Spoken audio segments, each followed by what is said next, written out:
Serial killer तो बहुत देखे होंगे आपने अपनी लाइफ में, लेकिन क्या एक ऐसा सीरियल किलर देखा है जो सिर्फ बूढ़ी औरतों को अपना हवस का शिकार बनाता था। एक ऐसा सीरियल किलर जो बूढ़ी औरतों को बनाता था अपने हवस का शिकार। जुर्म की सच्ची कहानी। नमस्कार, प्रणाम, स्वागत है आप सबका कलयुग के क्राइम हिंदी में। आज की सच्ची घटना हम आपके सामने ला रहे हैं। सन 1950 के अंत में और 60 के दशक के शुरुआत में अमेरिका के लॉस एंजलिस और कैलिफोर्निया की सड़कों पर एक ऐसे सीरियल किलर का आतंक था जो अपने शिकार सिर्फ बूढ़ी औरतों को बनाता था। यह सीरियल किलर पहले उनका बलात्कार करता और फिर निर्ममता से उनकी हत्या कर देता। इस सीरियल किलर का इतना आतंक था, बूढ़ी महिलाएं घर से निकलने से घबराती थी। आज की इस ब्लॉग पोस्ट में हम उसी सीरियल किलर के बारे में जानेंगे जिसे दुनिया बाउंसिंग बॉल किलर के नाम से जानती है। 28 मई 1959 को रुथ ग्विन नाम की एक 57 वर्षीय महिला अपने काम पर से घर की तरफ आ रही थी। दोपहर का समय था। अचानक पेड़ के पीछे छिपा एक व्यक्ति बाहर आता है जिसके हाथ में एक मोटा डंडा होता है। उस व्यक्ति ने अचानक रुथ के ऊपर हमला कर दिया जिससे रुथ बुरी तरह घायल हो गई। उसके बाद उस व्यक्ति ने रुथ को बालों से पकड़कर घसीटते हुए पार्किंग एरिया में ले गया और फिर उसके साथ बलात्कार किया। रुथ की चिल्लाने की आवाज़ कुछ लोग सुन लेते हैं। जब वे लोग उसके करीब आते हैं तो वह व्यक्ति उनके आने की आवाज़ सुनकर वहाँ से भाग जाता है।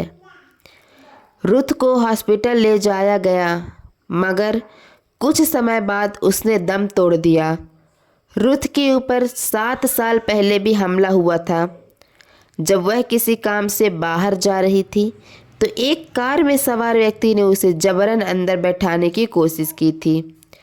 रुथ ने उसका विरोध किया और जब वह भागने लगे तो उस व्यक्ति ने पीछे से उसके पीठ में गोली मार दी, लेकिन रुथ उस घटना में बच गई थी। पर रुथ आज इतनी भाग्यशाली नहीं थी। हालांकि यह घटना उस किलर से संबंधित नहीं जिसकी हम बात कर रहे हैं। रुथ की हत्या के 8 महीने बाद 29 जनवरी 1960 को अमांडा रॉकफेलो 73 वर्षीय एक महिला थी जिनकी गला दबाकर हत्या कर दी गई और उसकी लाश उसके घर से कुछ ही दूरी पर मिली। फिर 10 फरवरी 1960 को एन कॉटर लगभग 60 वर्षीय महिला है जिनकी हत्या तब कर दी गई जब वह चर्च जा रही थी। ऐसी ही एक घटना 2 मई 1960 को अल्मायरा मिलर जिनकी उम्र 74 वर्ष बताई जाती है, जब उसके घर में बलात्कार किया गया और फिर उसे भी जान से मार दिया गया। 13 मई को अपार्टमेंट मैनेजर एल्वा ग्रीन जो कि 60 वर्षीय थी, उनको उनके ही फ्लैट में हत्या कर दी गई और लूटपाट भी की गई। जांच में पता चला कि उसके साथ भी बलात्कार किया गया था। 20 जून को ग्रेस ए मूर की भी हत्या कुछ इसी तरह हुई। इसी तरह हत्याओं का सिलसिला जारी रहा। इन सभी हत्याओं में पुलिस को बहुत ही परेशान कर चुका था।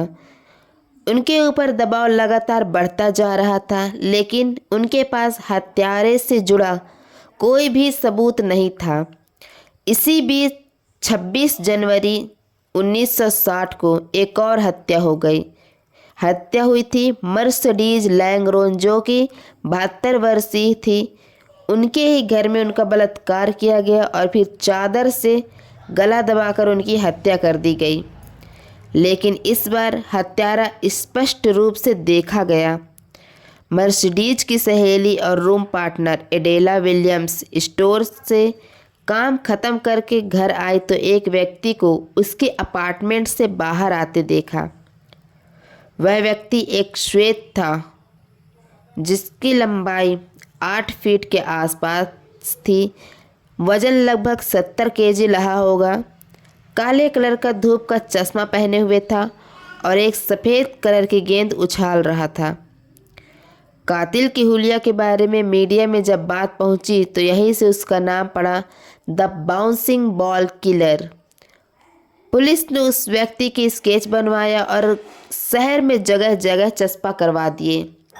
कुछ ही दिन में पुलिस को खबर मिली, स्केच से मिलता जुलता व्यक्ति एक मॉल में देखा गया है, जिसके हाथ में भी रबड़ की वही सफ़ेद बॉल है। पुलिस मौके पर पहुंची पर उस व्यक्ति को गिरफ्तार कर लिया गया, जिसका नाम था नोबल हार्पर, जो कि बस धोने का काम करता था, जिसका चेहरा हूबहू स्केच जो बनाए गए थे उसी से मेल खा रहा था, लेकिन इसकी लंबाई उस व्यक्ति से कहीं अधिक थी। जांच में बात साफ हो गई कि यह व्यक्ति वह नहीं है जिसको पुलिस की तलाश है और उसे 2 दिन बाद रिहा कर दिया गया।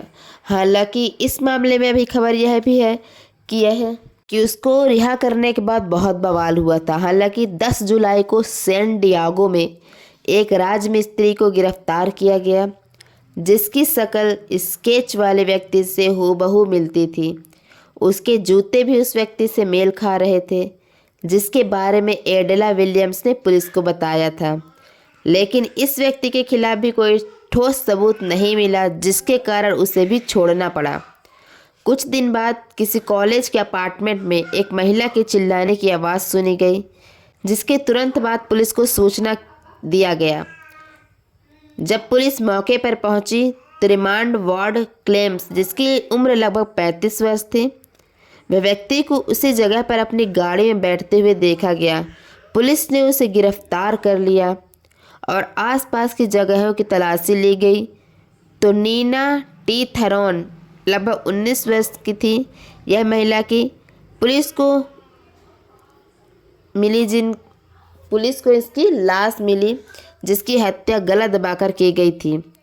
क्लेमेंस ने इस हत्या की जिम्मेदारी ली।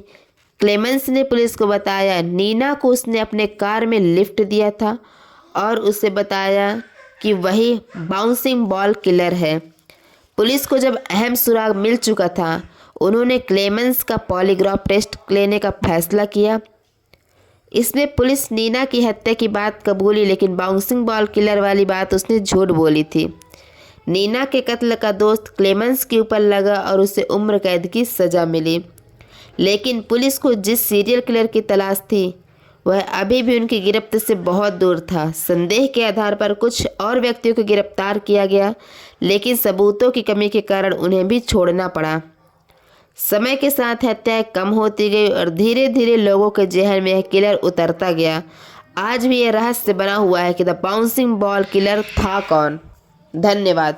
वीडियोस पसंद आए तो प्लीज़ ऐसे ही घटनाओं का सुनने के लिए, जानने के लिए हमारे चैनल को सब्सक्राइब करें। धन्यवाद।